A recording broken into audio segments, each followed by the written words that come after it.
Michael Barone, longtime political analyst and now with the Washington Examiner. We appreciate you joining us. A lot of people have said that this is one of the strangest elections they've ever seen, and here we see Donald Trump on The Apprentice all these years, now on the verge of becoming the Republican presidential nominee. What are your thoughts? Well, anybody coming from Illinois who calls another political situation strange may have to look in the mirror once in a while on that basis. But look, we have the two most unpopular presumptive nominees, as I stand here, for the two major political parties in the history of political conventions. It goes back to 1832 on the Democratic side, 1856 on the Republican side. 19th century may have had some more unpopular ones, but we didn't have public opinion polling until 1935, so we don't have numbers on those folks. But yes, it's interesting. In both parties, the more downscale voters are the ones that gave the big margins, that put the nominees over the top, Hillary Clinton and Donald Trump. And as much as I think we Americans just basically sympathize with underdogs and people who start off in life with disadvantages, but they have given us they've given each party a candidate that has significant vulnerabilities.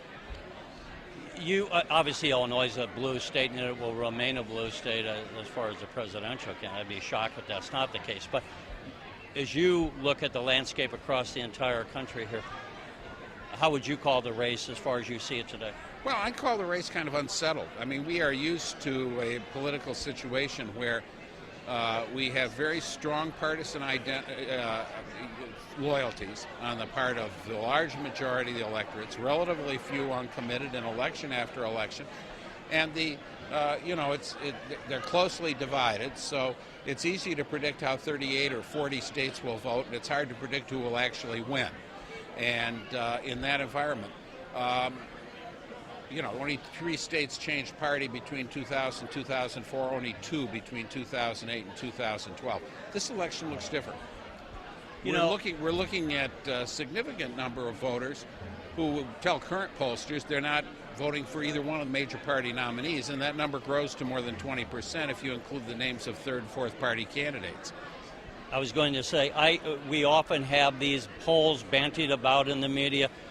I am of the opinion that so many of these polls are almost like, maybe not worthless, but not something I would put a lot of significance on until we get maybe to September, because so many people are late to the game as far as deciding really what they're going to do. And then we have this horrible environment to where we have a terrorist attack happening every so often, and now these police officers being shot. To what extent do you think those sort of events external to any campaign are going to have an impact on the electorate's mindset? Well, events, can have a deep imprint on the public mind, and what we're seeing around the world and in the United States, a certain amount of disorder, disarray. We're seeing the Middle East in all sorts of turmoil, refugees coming across the Mediterranean or people posing as refugees. We're seeing murders of mass numbers of policemen in major cities. That's pretty alarming. And I think as a general rule,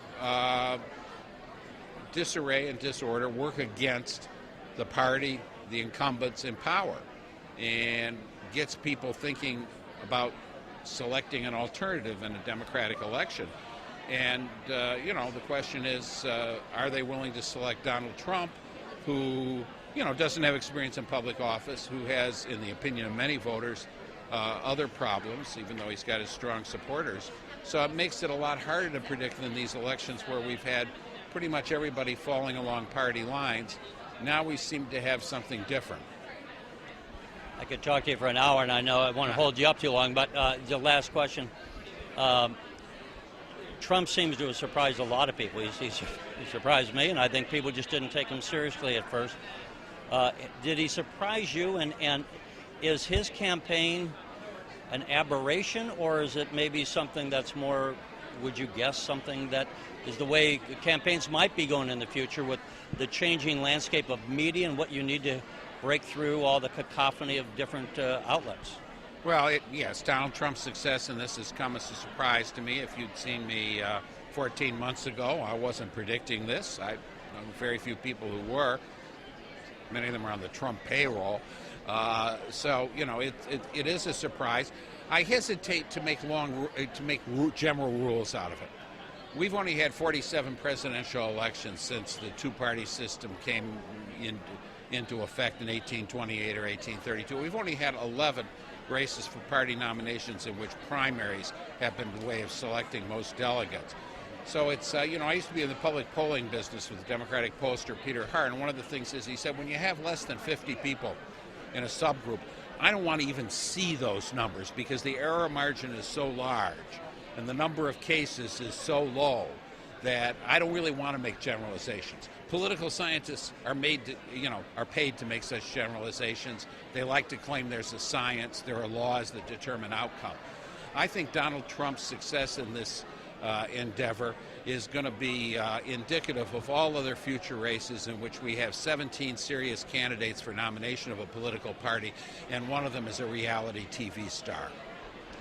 You're one of the great political insiders people should listen to if they want to read more about your writings. Where can they find you? Take a look at WashingtonExaminer.com, and also I'm a resident fellow at the think tank American Enterprise Institute, AEI.org. Thank you for joining us. My pleasure.